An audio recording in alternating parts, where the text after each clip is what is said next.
سلامونه دوستانو، ارشیف پادکاسټ ته ښه راغلاست. زه جهانګیر خان یم. نن یې موږ تاسو موضوع ده سوړ جنګ کله شروع سو او ایدې مفهوم او مطالب سو په 1940 کال کې اټکل داسې د تاریخ پوهانو لخوا نه سوړ جنګ شروع سوی د پایلې او په 1991 کې اتحاد شوروي وپاشل سو او سوړ جنګ هم پای ته ورسېده او دې کې کم هیوادو ته زیانونه ورسېدل، کم پکې خپلې مالي ګټې وکتلې. نو دوستانو دا موږ نوی چانل ده او دلته موږ نورې ویډیوګانې هم پورته کړي، تاسو کولی شئ چې ویې ګورئ په خپل وار سره. نو له دې خبرو نه تېرېږو موږ تاسو خپل بحث ته سوړ جنګ چې سوړ جنګ کله شروع سو، دې مفهوم سو او مطلب یې سو. سوړ جنګ یو اصطلاح ده چې د سیال کړکېچ او سیاسي جیوپولیټیک ناخوالو دوره ده چې د شرق او غرب بلاکونو د هیوادونو ترمنځ وروسته له دوهم نړیوال جنګ څخه رامنځته شوې ده. تاریخ لیکونکي او پلټونکي د ساړه جنګ د پیل او پای تاریخ په اړه تر اوسه په بشپړ ډول توافق نه لري. په 1940 او 1991 میلادي کلونو ترمنځ ګډ نظر لري. په 1940 میلادي کال کې د امریکا وخت رئیس جمهور ترومن دیکتاتورین طرحه شو چې د امریکا په بهرني سیاست کې متحد شوي وو، یعنی هغه هیوادونه چې د شوروي اتحاد د تسلط او ګواښ لاندې راځي. امریکا به ورسره کومک کوي چې د اصل د ترومن دیکتاتورینو په نامه مشهور دي. په 1991 میلادي کال کې هغه وخت چې د شوروي اتحاد د کمونیست ګوند نظریه او نظام عملا له منځه لاړ، یا د نیټه د ساړه جنګ د پای نیټه ده، یعنی 1940 میلادي کال نه تر 1991 کلو په دې دوره کې د دواړو او برځواکونو په هره ساحه کې سیالي او دښمني درلوده. د بیلګې په ډول نظامی اتحاد، ایډیالوژیک ارواپوهنه، استخبارات، جاسوسي، ورزش، نظامی تجهیزات او د صنعت په ساحاتو کې د یادې شویو سیالیو بیلامه علامت و له هوایي سیالي د دفاعي لګښتونو لوړ بیه، د ستورو جنګ، د اتومي هستوي سلاح سیالي او یو شمېر غیر مستقیمې جګړې. که څه هم په دوهم نړیوال جنګ کې د امریکا او شوروي اتحاد د نازي آلمان په وړاندې متحد وو، خو د دوهم نړیوال جنګ له پای ته رسېدو مخکې هم د دواړو ابرځواکونو په دې خبره اختلاف درلود چې وروسته له جنګه به نړۍ په کوم ډول جوړوي. نو ځکه د جنګ وروسته امریکا د کمونیزم ګواښ په منظور د ساړه جنګ لمنه غربي اروپا، منځنی ختیځ او جنوبي شرقي اسیا ته وغځوله. نړۍ په دې عصر کې د ځینو مهمو بحرانونو شاهده و، لکه د برلین دیوال په 1961 نه نیولې تر 1989 میلادي کال د شمالي او جنوبي کوریا جنګ په 1950 نه نیولې تر 1953 د ویتنام جنګ په 1950 د کیوبا د توغندیو بحران په 1962 او د افغانستان د شوروي جنګ په 1990 کې شروع، په 1988 میلادي کال کې چې په هره شیبه کې د دواړو ابرځواکونو ترمنځ د نړیوال جنګ قوي احتمال شتون درلود، خو تر پایه دواړو قدرتونو مستقیم جنګ ته زړه ښه نه کړي. اساسي لامل دا و چې دواړو اړخه پوهېدل چې دښمن یې اټومي اسلحه لري او د استعمال قدرت یې هم ورسره دی، نو د همدې کبله د عملي جنګ څخه ډډه کوله. د دوهم نړیوال جنګ څخه وروسته په 1990 د امریکا او شوروي اتحاد ترمنځ کړکېچ له سره زیات شو چې یاد جنګ په 1945 نه نیولې تر 1940 میلادي کلونو څخه لا زیات و. ډېر پلټونکي او تاریخ لیکونکي عقیده لري چې د ساړه جنګ پیل په 1940 کال وروسته و او د ساړه جنګ د پای په هکله ځینې په دې نظر دي چې د برلین دیوال په ړنګېدو سره سوړ جنګ پای ته ورسېده او ویلی هم سو چې شوروي اتحاد هم په 1991 کې پای ته ورسېد، وپاشل سو او له منځه لاړه. خو یو شمېر نور مورخین یا بیا عقیده لري چې د دسامبر په 1991 میلادي کال د شوروي اتحاد د تجزیې سره سوړ جنګ پای ته ورسېده. د روسیې د ایډیالوژیک جنګ پیل په 1918 کال کې د کمونیستي سور انقلاب په بریالیتوب سره پیل شو چې د لینین په مشرۍ یاد انقلاب بریالی شو. همدارنګه شوروي اتحاد د ګرمو اوبو خوب او د تزار روس له وخت د افغانستان له مسیر څخه لیده او ګرمو اوبو ته رسېدل یې لوی ستراتیژیک هدف و. ارتودوکسو عیسویانو حقوقو څخه دفاع او د شرقي او مرکزي اروپا د ملتونو څخه سخته دفاع او د کمونیست شوروي اتحاد اساسي ستراتیژیک اهداف وو چې تر ټولو مهم هدف یې د کمونیستي ایډیالوژي او اقتصادي سیستم وو او د انقلاب صادرول وو. د مارکسیزم لیننسیزم د ایډیالوژي پر بنسټ ولاړ وو او د پرولتاریا انټرنیشنلزم له فلسفې څخه یې دفاع کوله. په 1945 میلادي کال کې په کاناډا کې د شوروي اتحاد مقیم سفیر ایګور بوزنګو و چې سیاسي پناه یې واخیسته. د ساړه جنګ د پیل یو اساسي لامل دا و چې د کاناډا سفیر په 105 داسې مهم اسناد افشا کړل چې د شوروي اتحاد مداخله په کاناډا کې برطانیه او امریکا کې ثبتوله چې د شوروي اتحاد او غرب دښمني یې بې علتي کړله.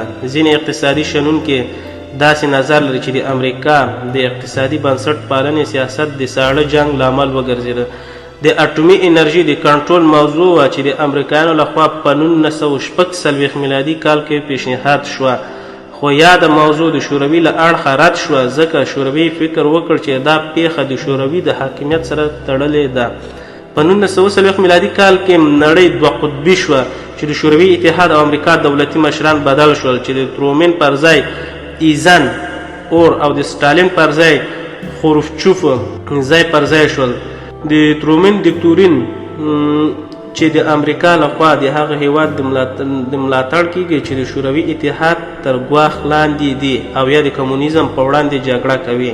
د مارشال پلان د جورج مارشال د امریکا د وخت بهرنیو چارو وزیر چې د غربي اروپا د هیوادونو د بیا جوړولو لپاره ایډیالوژیک د وحدت درلود. د مارشال د پلان بیا رغونې څخه یې سرغړونه وکړه چې دا عمل هم د شوروي اتحاد په اشاره و. د برلین محاصره چې په پایله کې د آلمان د هیواد د ویشلو سبب شو او د برلین دیوال یې جوړولو پریکړه یې وکړه. دا ځکه شرقي آلمان چې په مرکزي برلین کې و وروسته له دې چې د آلمان هیواد په شرق او غرب وویشل شو د شرقي آلمان له اړخه ډېر آلماني اتباع د غربي آلمان لور ته وتښتېدل.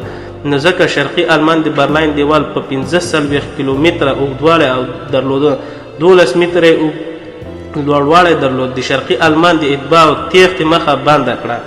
د شوروي اتحاد د لومړنۍ اتومي بم ازمایښت د ناټو تشکیل په ځواب کې د وارسا تړون جوړښت د غربي او شرقي آلمان منځته راتګ، د مارشال طرحه، د دوهم نړیوال جنګ وروسته د اروپایي هیوادونو د بیا رغونې سره امریکا مالی کومک و چې د امریکا اساسي موخه دا وه چې شوروي اتحاد ورته اقدام مخنیوی وکړي تر څو د شوروي نفوذ په غربي اروپا کې ډیر نشي.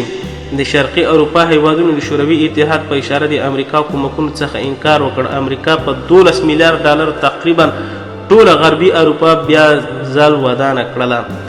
په 1949 میلادي کال کې د اپریل په 4 د ناټو تړون د امریکا د بروکسل د پایمان غړي او نور پانګوال هیوادونو ټولو د ناټو تړون لاسلیک کړ چې د شوروي اتحاد لخوا په ځواب کې د وارسا تړون تأسیس شو. د کوریا جګړه چې د شوروي اتحاد د چین او شین څراغ سره د جنوري په 25 1950 میلادي کال کې پیل شو چې د کیم ایل سنګ ځواکونو د شمالي کوریا د عرضالبلد د 38 درجو څخه تیر شو. یا د سرحدي نقطه چې یې نقض کړه 2 ورځې وروسته د ملل متحد په پریکړه د جنوبي کوریا د کومک په پلمه د ملل متحد په چوکاټ کې د امریکا او جنوبي کوریا نظامی قوتونو په شمالي کوریا باندې د یرغل وکړ چې د چین تر سرحد پورې د شمالي کوریا او د اردن شاتګ ته اړ کړه. چین د تجاوز خپلو سرحداتو او حریم ته ګواښ وګاڼه او خپله تر 1 میلیون ډېره اردو یې په ځانګړي سپین یونیفورم کې چې د ستر الاخفا په منظور یې اغوستې وه او په چاپیریال کې واوره اورېدلې وه. د ملل متحد قوارې د استوا تر مدار ته 10 درجې واړول تر څو چې په 1953 میلادي کال د مخاصمت د پرېښودلو او د اوربند د عملي کولو پریکړه وشوله. د دواړو کوریا او د سرحد په اوږدو کې دریم هیواد سرتیری ځای پر ځای کړل شول چې یاد جنگ کې 3 میلیونه انسانان مړه، ژوبل، معیوب او لا درکه شول. د امریکې 1980 زره نظامی پرسونل تلف شول او پاتې د چین او کوریا نظامی پرسونل وو. په 1958 میلادي کال کې د خروچوف د شوروي د وخت رهبر د غربي او شرقي جرمني طرحه وړاندې کړه چې د آلمان به یو بېطرفه آزاد هیواد خو د امریکا لخوا یاده طرحه رد شوه. په 1961 میلادي کال د خروچوف او جان کینیډي ناسته هم په همدې اړه پای ته ورسېده تر څو چې د شوروي اتحاد او شرقي جرمني د برلین په دیوال شروع وکړله. په 1962 میلادي کال کې د کیوبا د توغندیو بحران واقع شو چې شوروي اتحاد د خلیج د خوب او عملیاتو د ناکامۍ وروسته خپل منځنی بوټ اټومي توغندي یا د منځنی واټن ویشونکي توغندي چې د کیوبا کې ځای پر ځای د امریکې د حساسیت سبب شو. امریکا د کیوبا په محاصرې سره په جدي ډول د یادو توغندیو د بیرته ایستلو غوښتنه وکړه چې د نړیوال جنګ خطر یې ډېر کړی و تر څو چې د خروچوف انعطاف وښود او له کیوبا څخه یې د منځنی واټن ویشونکي توغندي بیرته لرې کړله. دا عمل د شوروي او د امریکا ترمنځ د ټلیفون د ګرم لاین یا هارټ لاین د ټینګېدلو سبب شوه چې مستقیما یې ټلیفوني اړیکه په 1963 میلادي کال کې تأمین شوه. دوستانو موږ خپل دا اپیزود دلته پای ته رسو او دا موږ تاسو ته په 3 بخښو باندې ویسو. تاسو به د سوړ جنګ ځکه دا ډېر مهم ده، باید د افغانستان هر ځوان د دې په اړه باندې پوه سي چې سوړ جنګ کله شروع سو افغانستان ته زیان سو او د ناټو هغه ورسره وسو. ځکه موږ په تېره ویډیو په دې ویډیو کې موږ تاسو ته وویل نو تاسو کوشش وکړئ دا د هر ځوان ته پکار ده چې وکولی چې د سوړ جنګ د اول جنګ د دویم جنګ او همداسې په هغه باندې ځان پوه کړي ځکه دا ډېر مهم دی د هېواد په سطحه باندې او نور هم په کار راځي. ځکه موږ او تاسو ګورو یو ښه ووینو یو ځان ته هر سړی بس انتخاب کړي چې ولا دا یې موږ لیډر ده او باید ده پسې لاړ شو هغه پسې لاړ شو. نه چې هر کله موږ دغسې پېښې ولولو نو موږ تاسو مغزه پرې خلاصېږي چې کم یو توپیر کولی سو چې نه باید موږ دې سړي پسې لاړ شو او دې پسې لاړ نه سو. نو تاسو دې موږ تر 2 ویډیو پورې موږ تاسو لوی رب ته سپاره د خدای په امان تر بیا ښې چارې.